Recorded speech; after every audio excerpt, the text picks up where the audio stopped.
everyone. Thanks for joining. Of course, back here with Sheldon, but we got a new face. You got Jakson as well. We're going to be doing an exciting video kind of talking about psychedelics, the industry, and wanted to also talk a little bit about the due diligence process. And so, of course, have Jakson here. I know he does a lot of research, so we're going to be able to ask some pretty fun questions. I know we got some good feedback about the shorting video we did, so, wanted to definitely talk more in general, but, do we want to kick it off? I'd love to ask you guys like your opinion on the psychedelic industry. Tons of new companies coming to the market.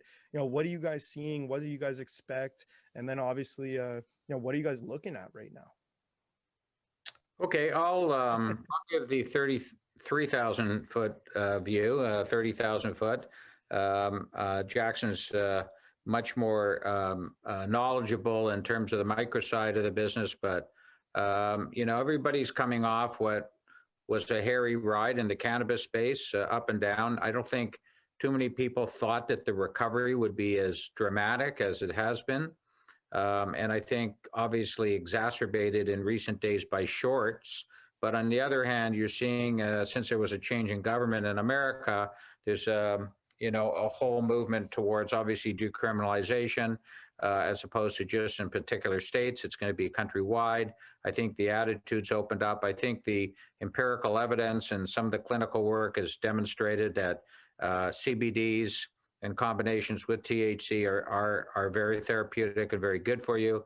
So that's been established, even though it's been known for a long time. A lot more money's been put in the research side. We mentioned one of our companies, Avicana, has spent all its time on the science side in this particular space without any recognition, hence why it's attracted a lot of shorts, I think. But really now what has surprised me with the psychedelic side is when I look at Avicana and I see the amount of deep science they've done in cannabis, they didn't get the respect because the cannabis investor was much more interested in the recreational side, not the medical side. Yet now we're looking at an industry in psychedelics, which began in the 60s, which has gone like a house on fire, and yet it is science. This is biotech. This is deep science. This is not, how much you're going to grow and what's it going to cost you to grow per mushroom, if you will. So we're surprised. We're excited because we have a huge knowledge base in the space. Jakson goes back over 3 years with his involvement in studying the industry. So we've started to invest, and and as you can see, we've announced a couple investments recently.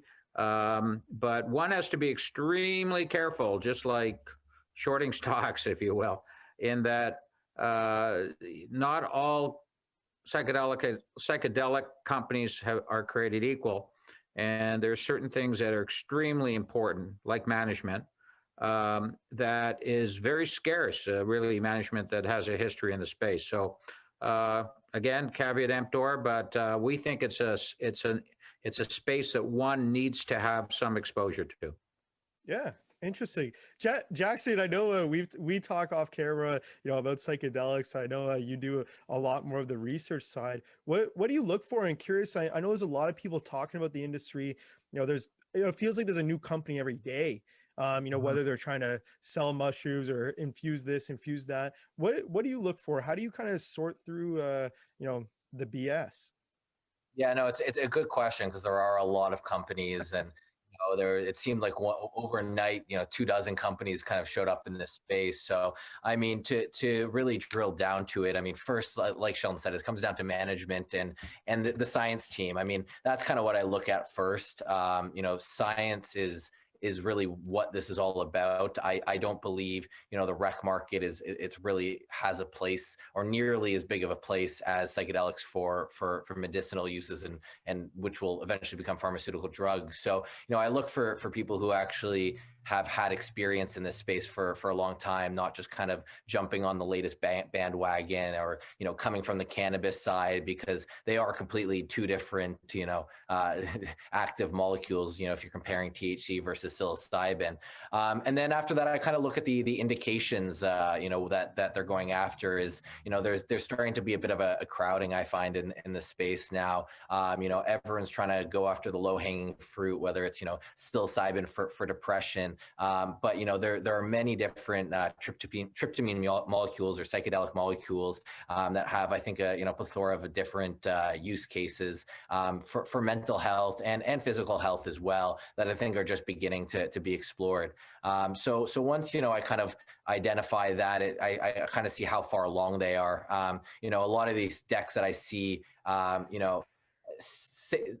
have a lot of slides, but they don't really say anything. They say that they're gonna, create, pharmaceutical drugs, or they're gonna extract materials, but they don't have any of the information of really how they're gonna do that.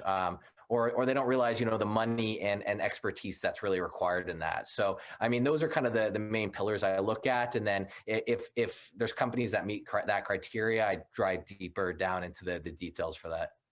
Yeah.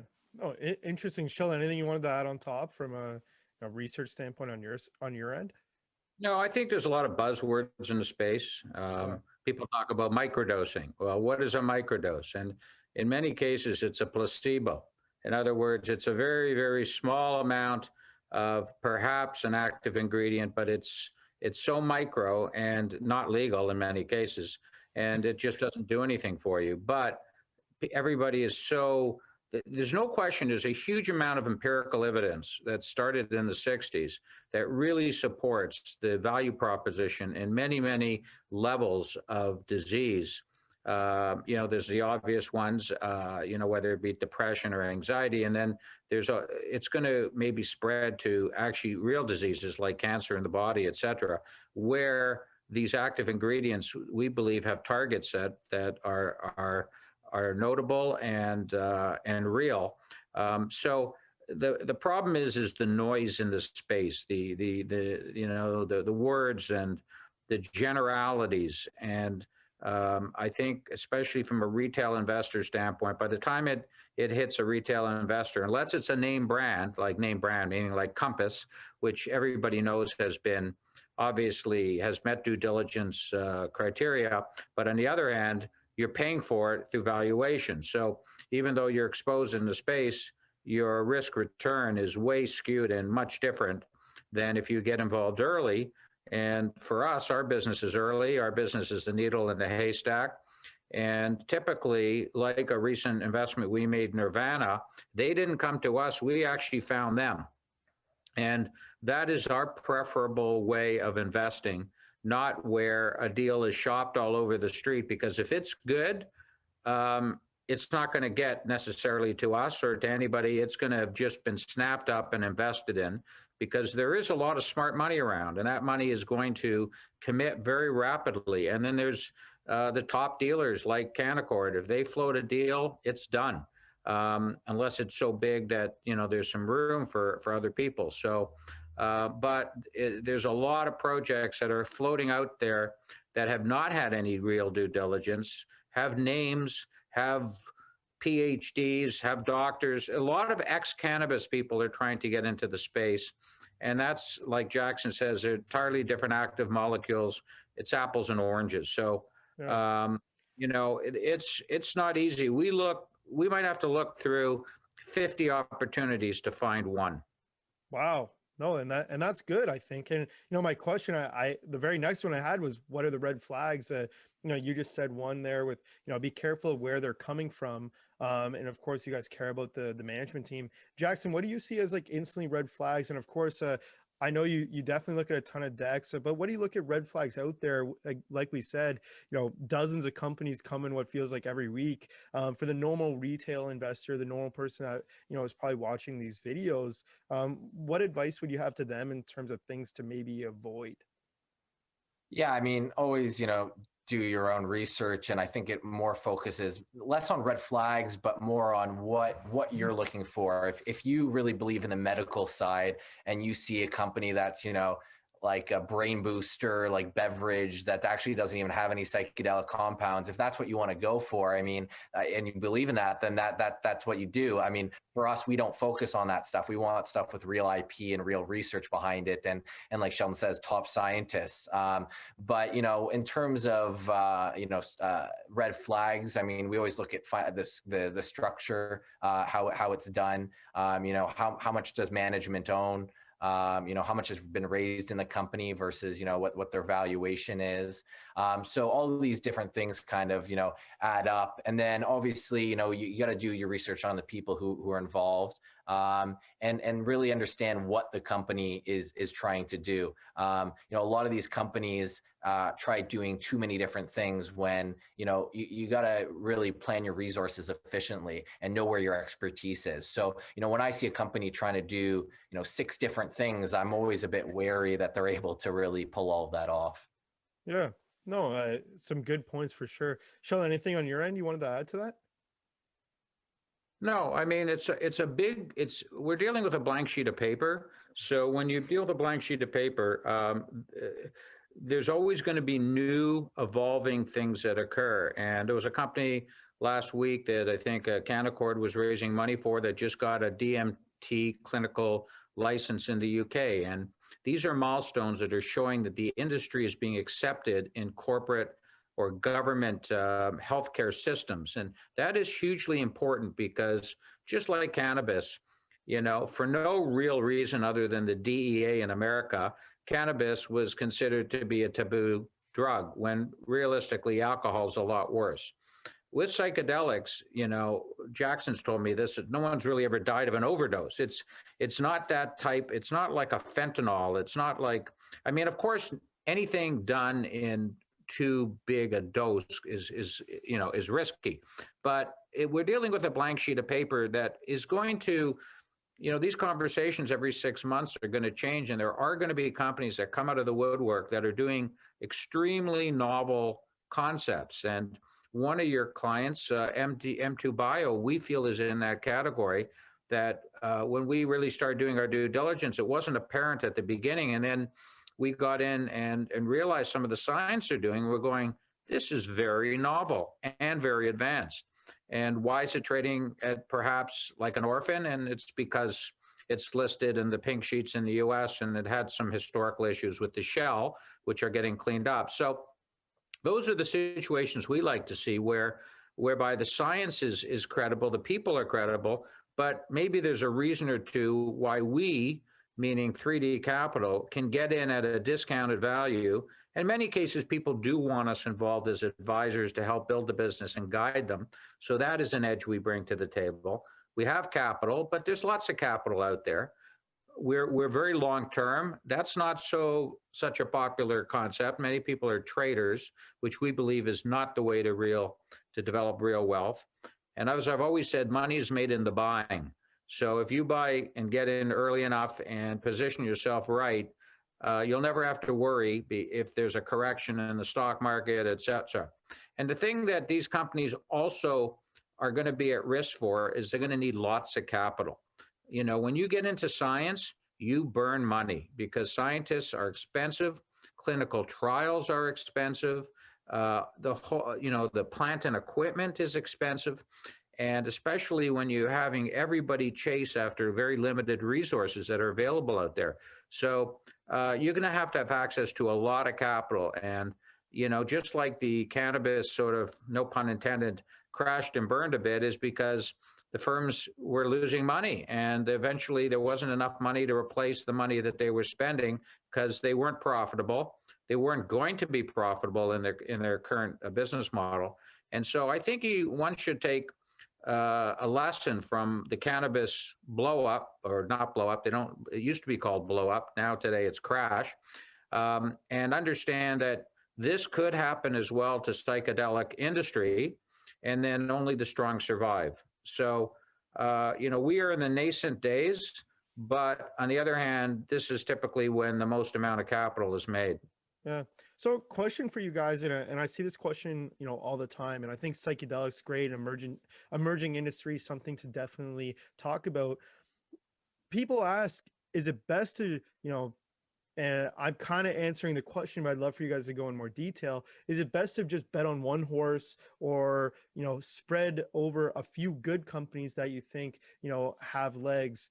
What's your guys' types of investment kind of strategy, and what would you recommend to someone who's interested in the industry, they believe in the industry, but they're not sure, should they be picking one, should they be picking a few? What's your guys' style? maybe I'll just give it a first shot, and then Jakson can add on to that. I never believe in putting all your eggs in one basket, regardless, and that's just because the people could be bad. There's not enough money. The targets are wrong, and then there's failure. This is a high-risk business. This is purposely low value, high return because of the risk. So I would say definitely spread. If you had an allocation of X% of your portfolio, maybe you have 3 or 4 names. It's up to you how many, but I think it's very, very individual. And that this is also going to be an industry that's going to go through its highs and its lows. And, you know, maybe you don't invest in something the first time, but perhaps because of the market, there's a severe correction, like, you know, COVID shows up and price of silver goes from 25 to 12 and then back up to 30. I mean, you want to have money for the day that, and I just use silver as an example, a different example, because things do crash and burn. And then if you've done your homework, you're going to at least know which companies that you want to pick up if the values are low. But Jack, you might have a bit more. No, I agree. I mean, I think once people do their own research, it'll become less overwhelming in terms of they'll be able to narrow down the search where you're diversified, but you know, you're not just kind of throwing darts randomly at a dartboard and picking those. And maybe this is a bit of a plug, but I think, you know, this is why ThreeD is a great model, is you kind of get exposure to that diversity of, you know, we have the investments, but we've also done the due diligence. We've spoken with management. We've gone through data rooms. You know, we've been involved in this space for a while. So, you know, we think it's a great platform for that. But yeah, I definitely agree that diversity, you know, is important. Yeah.